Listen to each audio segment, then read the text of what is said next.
Here we go. We're still in Genesis 1, to nobody's surprise. That's okay. I don't mind that. A couple of loose ends from last. It was an interesting conversation from last week. I listened to it this morning. And it was kind of all over the place. We dealt some with culture, idolatry and all these different things, which just all kinds of things spring to mind. But I think it was Brian or Tom, one of you mentioned we're talking about idolatry and what it is.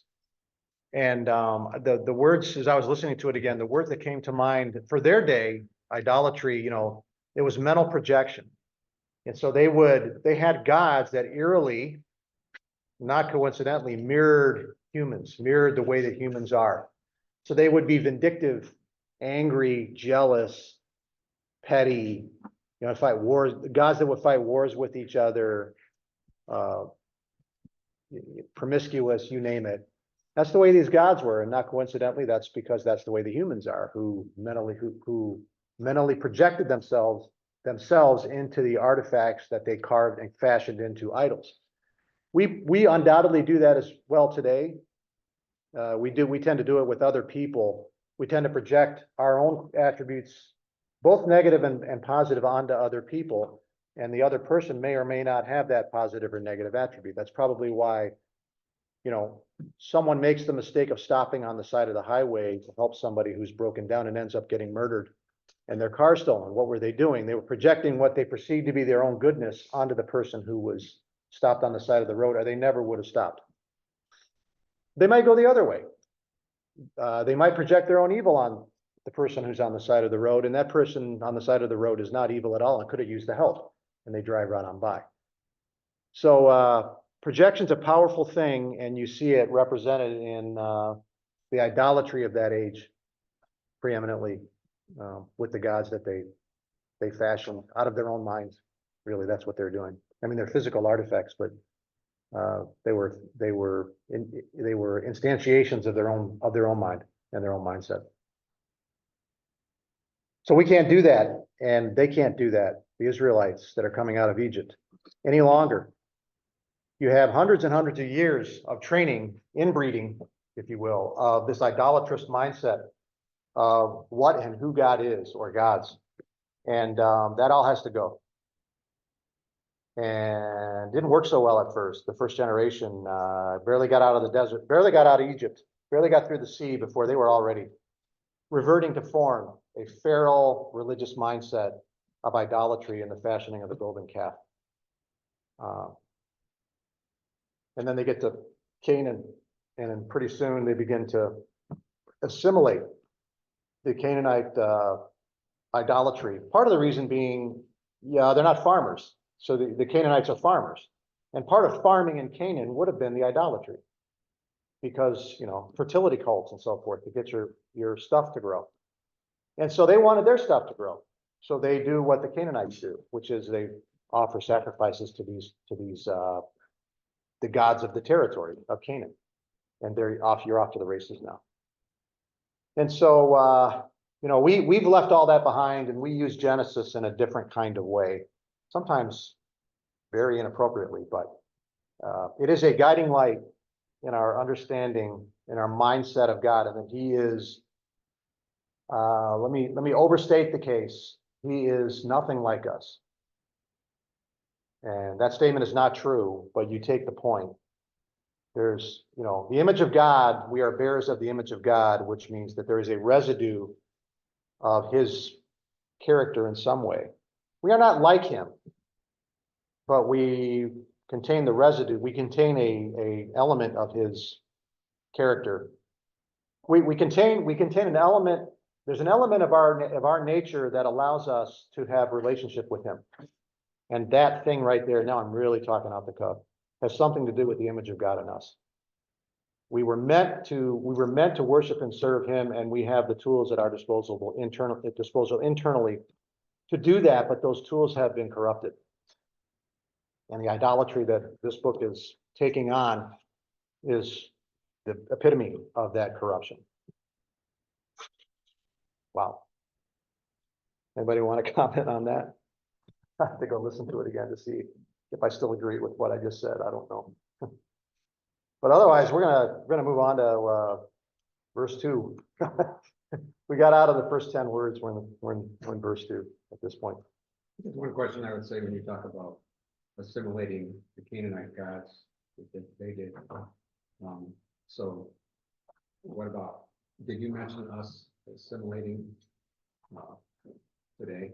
We assimilate, no, I didn't, but that's a good point. We do assimilate. We tend to assimilate. We are, our culture is authoritarian. Their culture, take Rome again. They weren't authoritarian about their idolatry. They didn't care whether you believed anything at all. You just had to nod in that direction. The emperor, there was emperor worship involved.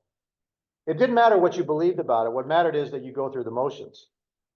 But the rest of it, they didn't care. That's why Judaism could thrive in the Hellenistic synagogues all across the empire, mostly in the East. And then when Christianity came on the scene, it too could thrive. It could not only thrive in the Roman Empire, in the Hellenism of the day, it could also thrive in the synagogue. When Paul wasn't getting kicked out of the synagogue, he got kicked out of most of the synagogues that he went to. So actually, it turns out then, as I'm thinking about it, that the Hellenistic culture was more tolerant. And this is, I think, part of the explicit story, the explicit intent of Acts through Luke's eyes. The Hellenistic culture of the Roman Empire was more tolerant of Christianity than the synagogue of the Jews throughout the empire. He got kicked out of a lot of synagogues. He only ran into trouble a couple of times in his ministry in the Hellenistic world outside of the synagogue, once in Philippi, where he cast out the demon from the slave girl. But then the Roman authorities had to apologize and embarrass themselves by leading him out of the city, while he decides to take a casual stroll over to the woman's house first to make him wait, what I think to heighten the embarrassment of them. But that's another story. And then also he got Ephesus, the big commotion at Ephesus, Corinth, but that was Jews. He got kicked out of the synagogue and he got hauled to the forum by the Jews.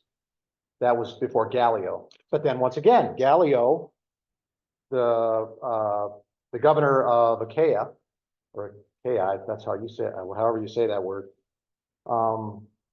He comes off looking pretty good towards the Christians. I don't want any part of this, and he sends them away. And then there was the commotion in the Ephesian amphitheater, which ended up just getting dispersed. But other than that, it was synagogues that he had trouble in. So that was the nature of the idolatry of the era. It's very economic. As long as you didn't get in their way, they didn't really care that much. But now, in this day and age, we have what I would call almost a new religious mindset coming on. It's almost a cultic mindset with regard to DEI. I'll just say it that way. There's lots of ways. Social justice it's evolving quickly. In the last 5 years, I did a thing in the summer here where we talked about this stuff, how we got here since the Enlightenment. And it's evolved so fast. Every once in a while, I update my little chart because it's changing that fast. But now at this point, there's a morality of the age prevalent in our culture, and the guardians of that morality, entertainment, film, sports, media, government, sports, can you believe that? Education, you name it, very authoritarian about enforcing conformity to that morality. And you see it, for example, in the pronoun issue that we talked about last week, where people have been fired for refusing to use preferred pronouns. You see it in bathroom policy where, people, I'm going to divest from North Carolina because of their bathroom policy. Or what was the one? And why did baseball take the All-Star game out of Atlanta a couple of years ago? I forget why. I forget what it was, but so Atlanta did something. Georgia did something that baseball didn't like. So baseball was and it had to do with race. So baseball was going to make Atlanta suffer, which is 40% black. They were going to make Atlanta suffer by in the name of racial justice, by moving you can't make this stuff up, by moving the All-Star game to Colorado, which is like 5% black. All these black businesses in Atlanta had to suffer, it's just like no self-awareness. But anyway, the point being, there's a conformity, let's call it a moral conformity, which practically amounts to a religious devotion, which includes ideas like orthodoxy and blasphemy and heresy and so forth. And if you don't think those things are true, go up on Twitter and say the wrong thing about the wrong subject, like gender, and find out what happens. So we find ourselves tempted to go along to get along. Mhm. They don't, that's an excellent parallel. Just like in the first century, it's the law, what I call the lawn sign religion. You don't have to believe what the lawn sign says. Love is love. Kindness is everything. Science is real. Nonsense statements, every one of them. You don't have to believe them. You just have to say them. We don't care if you believe them. You just have to say them. It's almost the same thing there too. Yeah. So that's a whole summer. Like I said, that's all the stuff I want to talk about, but instead I have to talk about Genesis. I don't really want to talk about Genesis.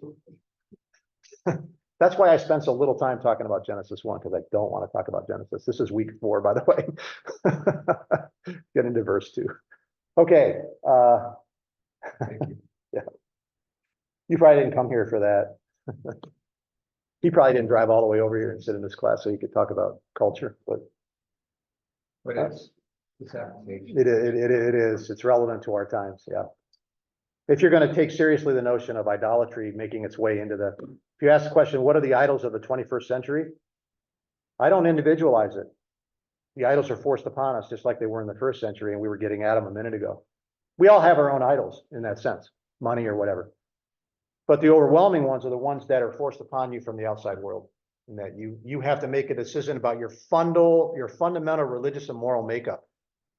Am I going to believe? It's Pride Month, right? Mhm. Am I gonna parrot that? Am I gonna repeat that statement? No, I'm not gonna do that. And there's gonna be potentially there's consequences for that. But this month is a case in point of them keeping it in front of you, enforcing the orthodoxy and the conformity, right? It's Marxist. We won't have to talk about that, but it's cultural Marxism. But it's this Marxist mindset of a perpetual revolution and perpetual enforcement and rooting out the evildoers of, the heretics and so forth. In Old Town, they have the banners hanging on the flagpoles. And I don't know who puts them up, but they look like it's a city thing that all the streetlights say, choose love, Lansing County. The rainbow colors. A lot of it is really subtle, so that's why. Yeah, very, very the subtle. Bible is emphasizing the need to have a close relationship with our Creator, so that we can discern these things and get the wisdom that's involved. If you want an exercise that'll illuminate your mind, watch the commercials on TV, but don't listen to them. Every time the commercials come on, don't walk away, watch them, but mute it. And watch the images, and you'll find out what the messaging really is of the commercial. Mhm. A lot of times you would have no idea what the product is, because the product is not the message. The message is something else. Do that. Watch the commercials muted. I do it all the time. Okay, verse 2. Verse 1, in the beginning, God created the heavens and the earth. So there we have a creative fiat, creation by fiat. It already exists in verse 1, so much for the idea that it's simply an introductory statement. No, because he's going to move on now after that creative fiat, which he doesn't verbalize. Right? He created the heavens and the earth, but he didn't say, let there be heavens and the earth, let there be heavens and earth. It was simply there as a statement of fact, as the premise of creation, that he did this thing. Then we move on. Let me make sure that nobody's trying to get in. I'm getting happy birthdays from friends. Katie sent me one this morning with a dancing orangutan, which won't stop dancing. Normally the GIFs stop dancing after 10 seconds or so, but every time I look, this one's still dancing. It draws my eye. She's in my head. She's living rent free in my head. Katie is her cousin down in North Carolina. Okay, so that's verse 1. Verse 2. What was the state of the earth? What was the condition? Heaven is dispensed with, but he'll get back to it. The earth was formless and void, and darkness was over the surface of the deep. What is the deep? And the Spirit of God was moving over the surface of the waters. So one of the overwhelming elements of the progress of creation is that the domination of darkness and chaos, but darkness. There's no light. So it'll be no coincidence that the first creative act is the creation of light. But let's take a look at a few of the translations here. Let me get rid of this.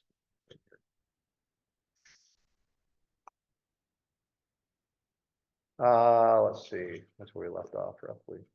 We'll get back to a couple of these later. Genesis 1:2. So let's take a look, like we have, at various. Whoops.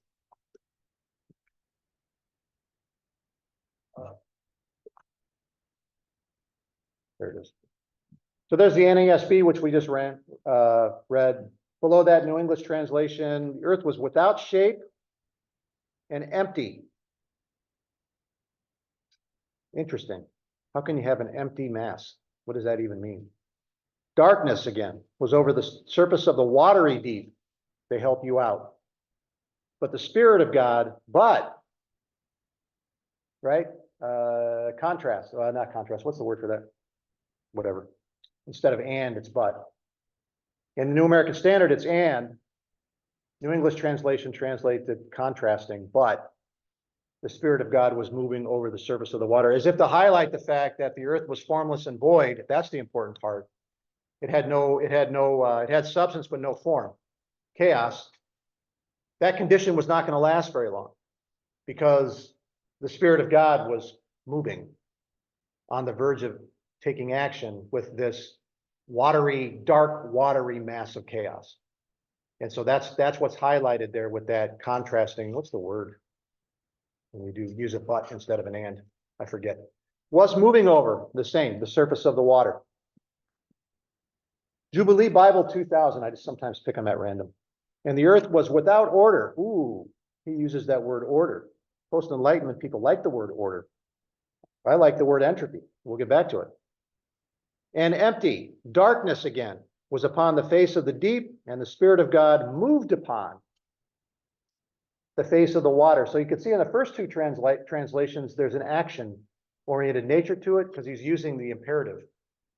Was moving. Yeah. Yes, here's the difference. Yesterday I went to the store and you go, okay, I brushed my teeth, who cares? But if I say, hey, yesterday I was going to the store, your mind is now anticipating there's a story here.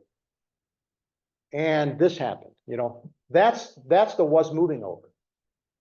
It anticipates that something's about to happen, as opposed to the Jubilee Bible translation, which was moved upon. Not that it's the conjunctions are interesting in Jubilee. There's been period after the yeah, that's a good point. They a new sentence, I'm not sure why they did that. statement of fact, and now something is changing. I mean, I don't know Yeah. about that either, but that's The just New King interesting. James Version does that too, puts a period behind deep. And then it's a new sentence. Yeah, that to the English mind likes sentences. We form our thought, our thought patterns of the writing based on the beginning and end of a thing, and we rely on that punctuation. Commas, exclamation points, periods, all that stuff matters. They didn't have any of that in Greek or Hebrew. But these conjunctions took the place of the punctuation. And so in English, you have to do something to supply. You have to supply something so the English mind can, because otherwise to us it's just like a run-on sentence that goes on forever, which Paul did a lot, which Peter did. First Peter that big, long section at the, in the first chapter, which make a great sermon. It's one big run-on sentence. It lasts forever. It's like 2/3 of the whole chapter is one sentence. Anyway, New Catholic Bible, let's see what the Catholics think. The earth was formless and barren. Darkness again. Oh, it covered the abyss. They use the word abyss instead of deep. Very picturesque word in English, abyss. It calls to mind a very, very deep ocean. Dark and darkness. The Spirit of God hovered over the waters. And then the message. Earth was a soup of nothingness, a bottomless emptiness, an inky blackness. I take the point. It's unusable. It's just useless. Nothing can be done with it. God's Spirit brooded like a bird. That's going too far. Above the watery abyss. But the words nothingness, it's not a nothingness, it's a somethingness. That's exactly what it is. It's exactly the opposite. It's a somethingness. It's an unformed, amorphous something. It's a somethingness. But that doesn't work very good in English. A bottomless is not bottomless. It's deep, it's an abyss of water, but it's a watery mass without form. There's no land. There's no land. It's uninhabitable. An inky blackness. That's good. I like inky blackness. I don't like brooded like a bird. That's going too far. They leave off, okay, they call it God's Spirit as opposed to the Spirit of God. But those are some translations. You take the point. The New King James Version is, the earth was without form and void, and darkness was in the face of the deep, and the Spirit of God was hovering over the face of the waters. Yeah, very much like the New American Standard. Yep. Which is interesting because that's, no, that would be the same thing. It's all Masoretic text. That's interesting. The New American Standard and the King James Version come from two traditions of New Testament manuscripts. The majority text, Byzantine text versus the Alexandrian text, which we've talked about in here. But everybody uses the same Hebrew text, which is the Masoretic text from the 12th century AD or something like, I think it's 12th century AD. So everybody's working from the same translation, from the same Hebrew text when it comes to the Old Testament. But it's funny because you get more variation in New Old Testament translation between versions, which all use the same Hebrew text, than you do from New Testament texts that use different manuscript traditions.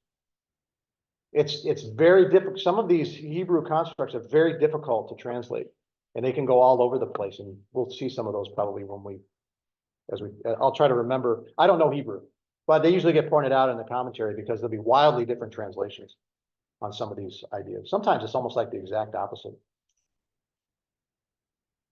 Okay, what was this? We'll go back to the Nicene Creed later. All right. So the point being, of course, that one of the points being that chaos.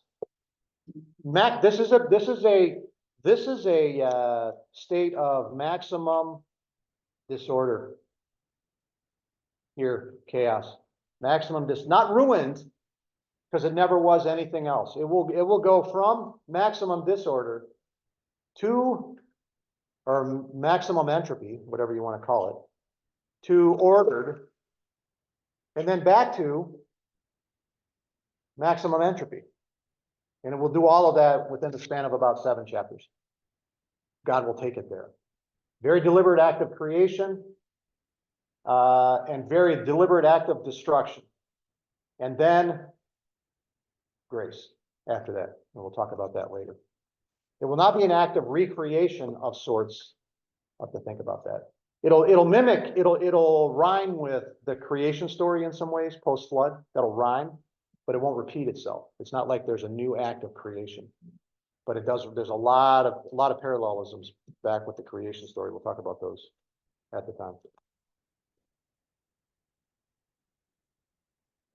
But the impulse of the universe is to return to chaos, to go feral, to revert to its original form, which is original state, which is chaos. And it is only otherwise so because of the hand of God. And in my view, not just the hand of God at that time, but the hand of God to this day. We highlight and appreciate the physical laws, which are encapsulations of the order of our universe. E equals mc squared. Take your F equals ma. You know, there's these fundamental equations that define our reality, and they're expressions of our, even with the orbit of planets and so forth. Was it Kepler's laws of motion? I should go back and revisit these things. The constants, the universal constants, the way that molecules, the way that electrons orbit the nucleus of the atom, and so forth. These are all guided. These are so predictable. These things are so predictable that scientists just know once they understand the formula. So, for example, I'll give you a great example of this, and that is solar eclipses. Solar eclipse, is that the one where the moon blots out the sun? I was watching this documentary on this event on the Assyrian Empire, and they were talking about an event. All the dating, I should go back and listen to this again. All the dating in the Old Testament can be traced from one point in time, which was this 1 year where darkness was reported, I think, by the Assyrians in an archaeological find, and they said, okay, that's a solar eclipse. So they do what they do, and they look on their charts and they go backwards and they say, well, there was a solar eclipse on exactly this day in exactly this year. So that must be that solar eclipse. Well, we know that this person, this king, was king over Israel in the blah year of and they can track that stuff back and find out, for example, that Solomon's temple was begun or dedicated, I don't remember which, in 971 BC. And then you can say, well, they said it was 480 years after the Exodus. So you go back 400 years. 966 then, and you come up with 1446. And they can do that, all based on the utter predictability of these laws of motion and these other physical constants and laws that spring from the very nature of things. It's that predictable. They can hit Pluto. How long does it take to get to Pluto in a spacecraft? They know exactly where it's going to be. They claim the Pluto's not on Yeah. the planet anymore, so how do they know? Well, let's pick Venus. Let's pick Venus. How fast does Venus orbit the sun? A lot faster than the Earth does. It's hauling. They launch for Venus. That thing is going like this, and they hit it. It's like they're not magicians. It's just understanding the universe that God created and the way these things happen. It's extraordinary. But anyway, that's a result of the ordering of things. And that point was reached. That point will be reached by the end of the first chapter, a point of maximum order. And then the humans do what humans do. And, I don't know what God does. He takes his hands off the wheel. If you want to know what happens when God takes his hand off the wheel, if you think he's not involved in that right now, just go back and look at the flood story. That's what happens when God takes his hand off the wheel. Or distances himself in some way, and you end up with the situation you had by Genesis chapter 6, verse 5. Nasty. So look at the words: formless, void. I got desert and wasteland in one of these translations. Wilderness, nothing, vanity, empty. Some words are better than others, but they all make the point that apart from him, there's this statement in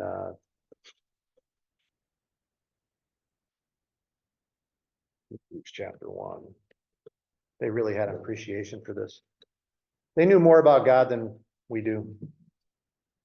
He is the radiance of his glory, the exact representation of his nature, upholds all things by his powerful word. That is literally true. He spoke it into existence and he holds it. It's also in Paul's statement to the Athenians in Acts 17, which is not a, Acts 17 is not a gospel presentation. Not a gospel presentation. It is a manifesto on behalf of the Creator to idolatrous people. That's what it is. But let's see. What does it say? In him we live and move and have our being. Isn't that in here? Verse 28. 28. For in him we live and move and exist. Today, at this very moment, he is the sustainer of all things. He created it, he ordered it, and the order of the thing, the functioning of the thing depends on his constant work. Terrible word. Work implies calories. When you do work, you burn calories. You expend effort. So God maximally worked in Genesis chapter 1. He maximally works today, but he never burns a calorie. He never expends himself. He never needs recharging. He is the same today. He never sleeps. He never needs sleep. He is the same today as he was, in spite of the fact that he holds the physical universe in existence from day to day and moment to moment. It's an extraordinary thought. It's a Christian thought. It's a Jewish thought. It's probably also an Islamic thought.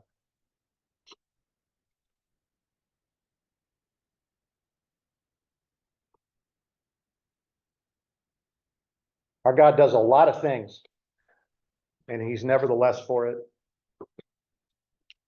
He never needs recharging. He never burns a calorie.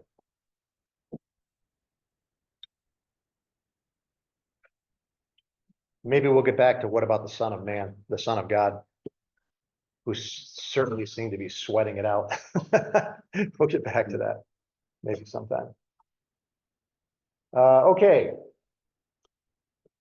What else do I want to say about this? You know, there's different ways of understanding this. We're going to deal with the question of timelines and so forth, timeline of creation. You know, one of them would be that there's a gap between this event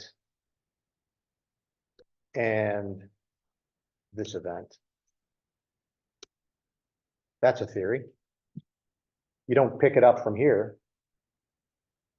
It's not natural to this sense. You have to supply it. You have to supply that thought that there must have been a gap for maybe millions and hundreds of millions of years between verses 1 and 2. I'm sorry, 1 and 2. Gap between 1 and 2, and then 3 when he did something. Actually, it wouldn't even be that. I'm thinking out loud. He creates. Now, at some point later, so things happen. Wars in heaven. Angels fall, something like that. And now he sets about rectifying the situation. That's a theory. It's not one I happen to subscribe to, but that's a theory. So there's a bunch of these different theories on this, but you can see how, I mean, if you're not inclined to think that the earth can only be 6,000 years old or something like that, then you got to do something. You got to do something with the text. And that's one of the things that gets done. Probably, I probably would have believed a variation of that 30 years ago.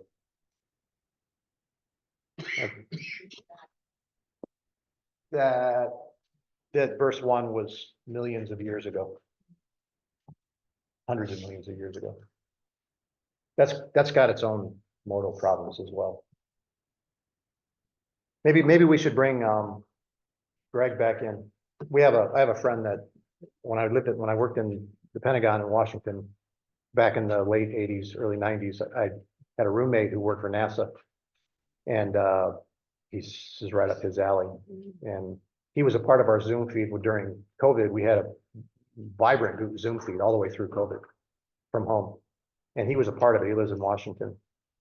And what did he introduce for us? Oh, no, he did a lesson for us. I don't remember what it was on though. Oh, it was just generally on, what was that on? Well, it doesn't matter. Anyway, I thought about asking him to come in and do the second half of that, which would be an intro to Genesis from his point of view. So we could still do something like that. Onwards. I got sidetracked.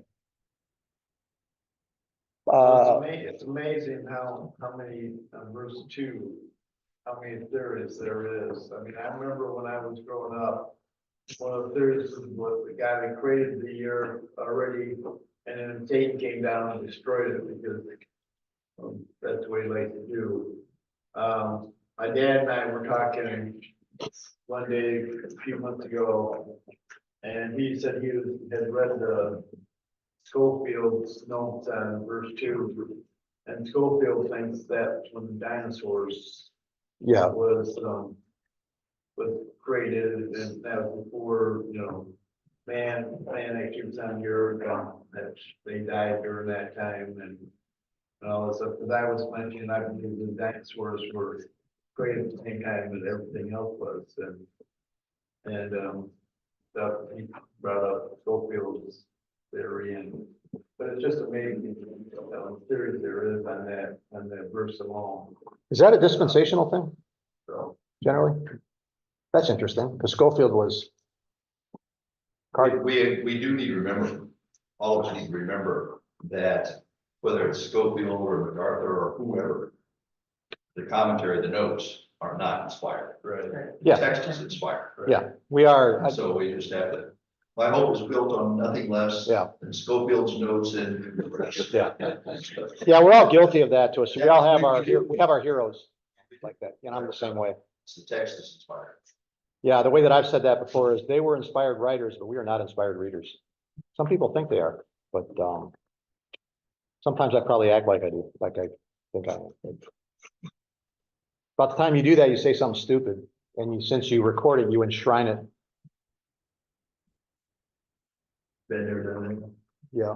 Anyway, according to that, man, you got to supply an awful lot of stuff happened in the silence between the end of the first verse and the beginning of the second. And the bottom line is. Well, I'm going to stick with the text. Well, yeah. I think we know more than- what's there, yeah. But anything else, we don't know. Yeah. We do know there was God. Yeah, from that vantage point, do you want to supply, for example, Satan's fall from heaven before or after Genesis chapter 1? Or between before or after Genesis chapter 1, verse 2? And I'm locating it after. Unless a textual read. What I don't want to do is conform my biblical understanding, my biblical interpretation to the latest scientific, let's just call it fad, which is also its own kind of religion. Because if you say the wrong thing, you are cast out.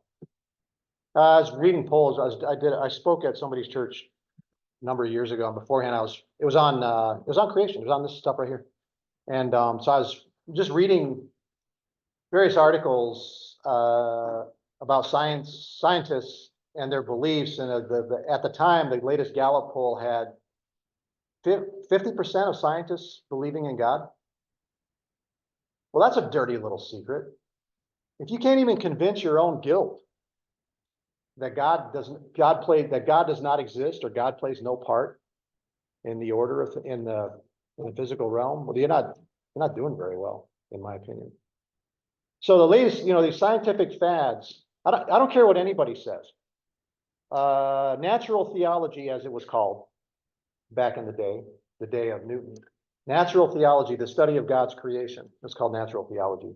It is now called science. Evolution has a long way to go before it reaches the longevity of natural theology. A long way to go, because it's only 1959 to 2019 is do the years there, 170 years or so, something like that. Natural theology lasted a lot longer than that. But we'll see. There's Thomas Kuhn was a philosopher of science, may still be alive, who wrote a book, The Structure of Scientific Revolutions. And he kind of subverted science. He's a postmodernist writer. And what he said was the world of science operates within a paradigm which is authoritative, and you're not allowed to challenge it. Then cracks begin to appear. I'm probably getting them very badly, but I think it's approximately right. Then cracks begin to appear in the foundation of that paradigm, but science doesn't want to give up on their paradigm. So they stick with it, and the cracks continue to appear, and the cracks continue to appear until the foundation falls apart. And only then, at that moment of crisis, is that paradigm replaced with another paradigm.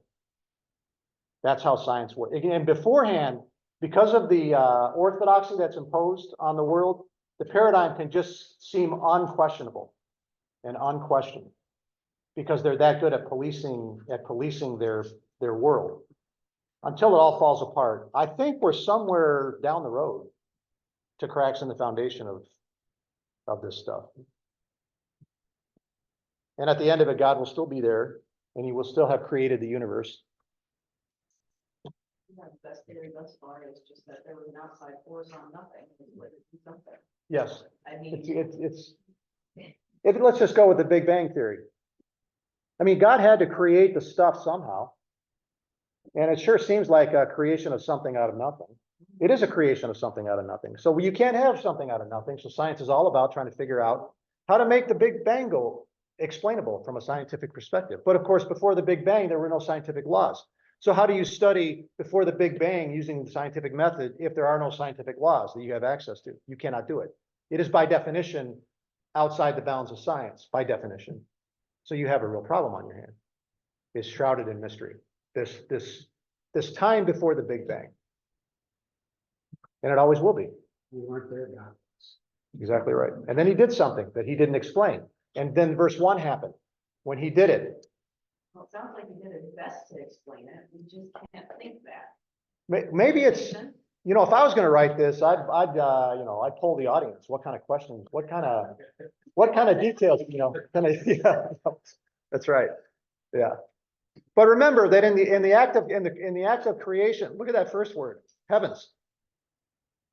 He created the heavens and the earth. The space, he created the earth and the space in which it exists.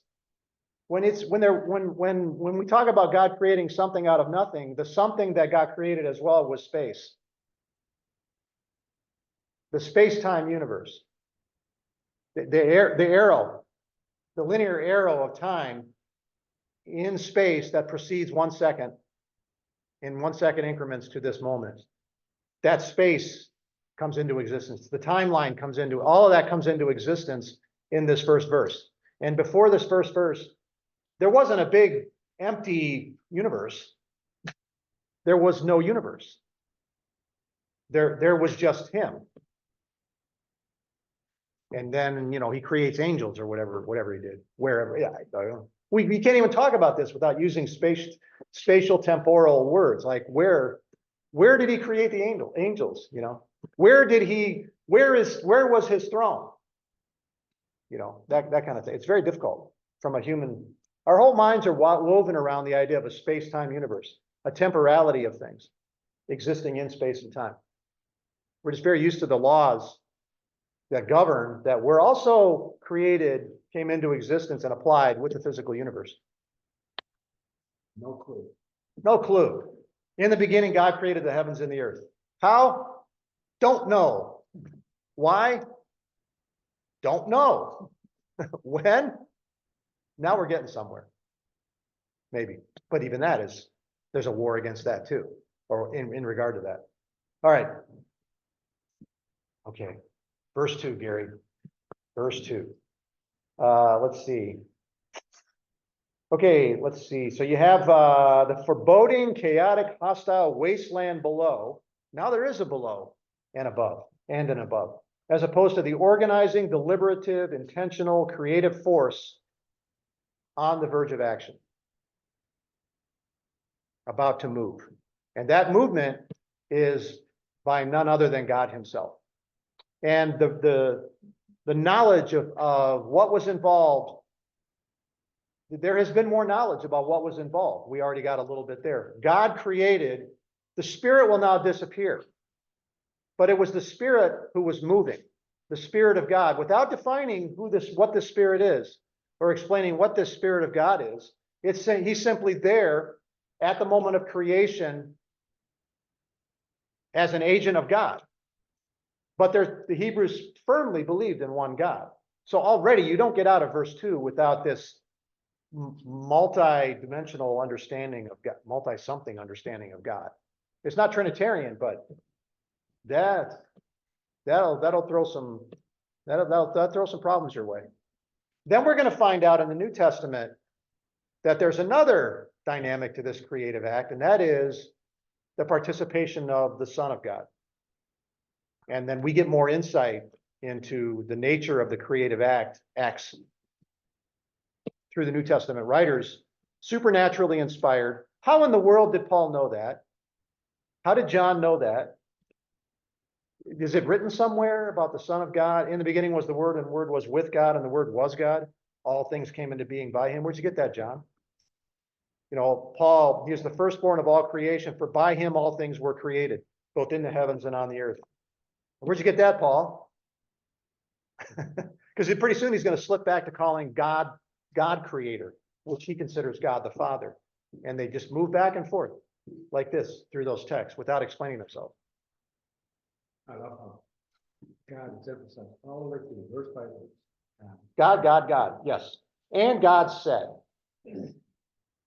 And then something happened. And we'll get back to that. No ritual. No idolatrous rituals about doing anything like sacrificing humans or anything else. Just he spoke and the thing happened. Let's see. I don't know that I have, let's see. This is just words these are just thoughts I threw down when I was studying it the last time. God flung out a formless lump of creation and then set about crafting it into something. And he hasn't started yet. He's about to start. If you worshipped the moon, that's funny, I was at a friend's house, the one I'm waiting to see if I'm going to be.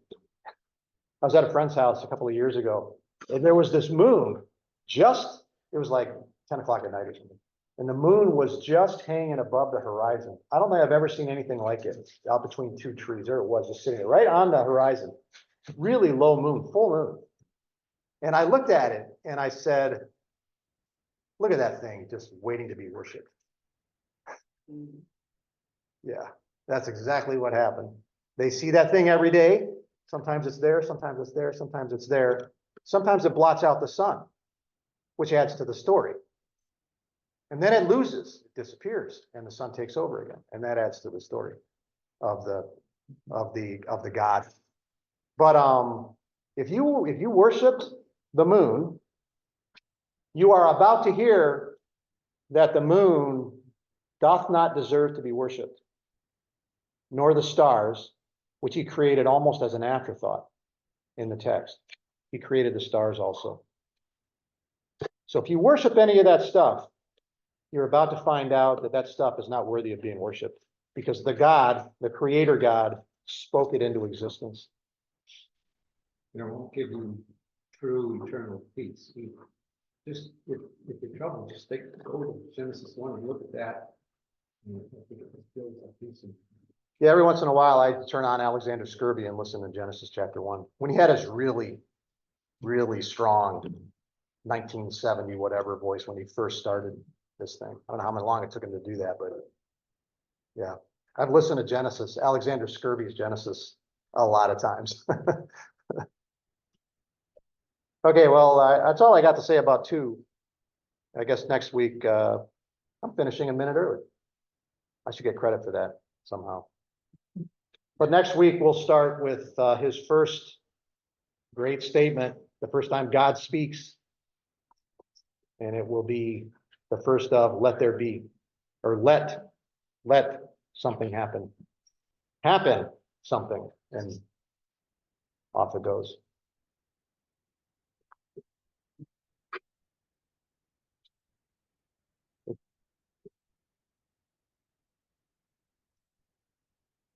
Okay.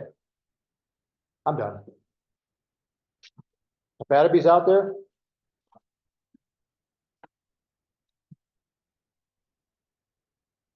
Naomi or Nate, is that you?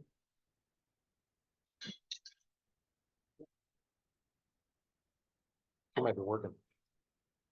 All right, I'm gonna shut down. See ya. Nick?